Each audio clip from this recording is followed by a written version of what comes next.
Pande hii munaniona vizuri, huku munaniona vizuri, pale nyuma munaniona vizuri. Mimi ndio Sifuna. Kwa maombi yenu tumefika Kisii leo.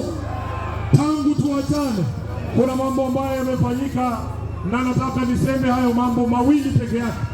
Kwanza, kama watu wa Kisii, nataka nichukue nafasi hii kuwapatia pole spesheli kwa sababu hatujakutana tangu tumpoteze baba Raila Amolo Odinga. Na niwashukuru watu wa Mungu kwa kusimama na baba miaka hiyo yote ambaye alikuwa anafanya kazi kama mwanasiasa Kenya hii. Mujipigie makofi. Asanteni sana. Mimi baada ya baba kuondoka nimepoteza marafiki wengi sana, lakini pia nimepata marafiki wapya wengi sana. Nyinyi ni marafiki zangu. Nyinyi ni marafiki zangu. Simba akanyage kubwa kubwa, aende akiendanga,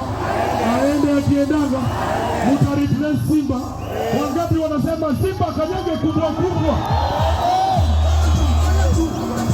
Nataka niseme nikiwa hapa Kisii, Mheshimiwa Simba, nilikuwa najidanganya ati wewe ni rafiki yangu.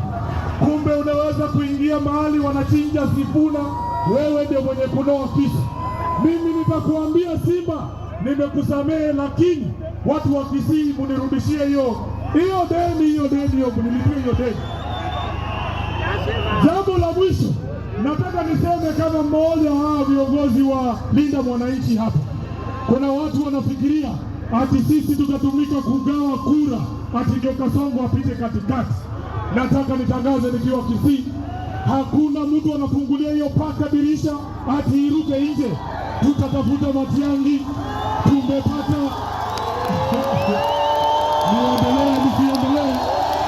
niendelee, niseme, si tumepata Baraka yuko hapa. Tutafute pia Kalonzo, tutafute Matiang'i, tutoe kikosi moja hatari. Saa 12 asubuhi Kasongo kwa mwenda nyumbani. Wakati wanakubaliana na sisi, timu ni moja.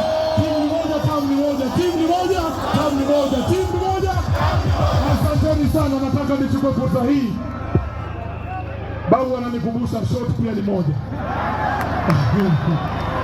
Wacha nichukue fursa hii niwakaribishie viongozi wengine wako hapa. Nataka Mheshimiwa James Orengo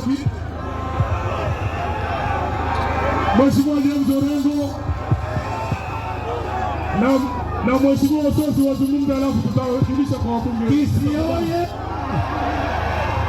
Sijaona Kisii oye! Kisii mnanisikiza? Nataka muambie rasmi, mimi ndio headquarter ya fujo.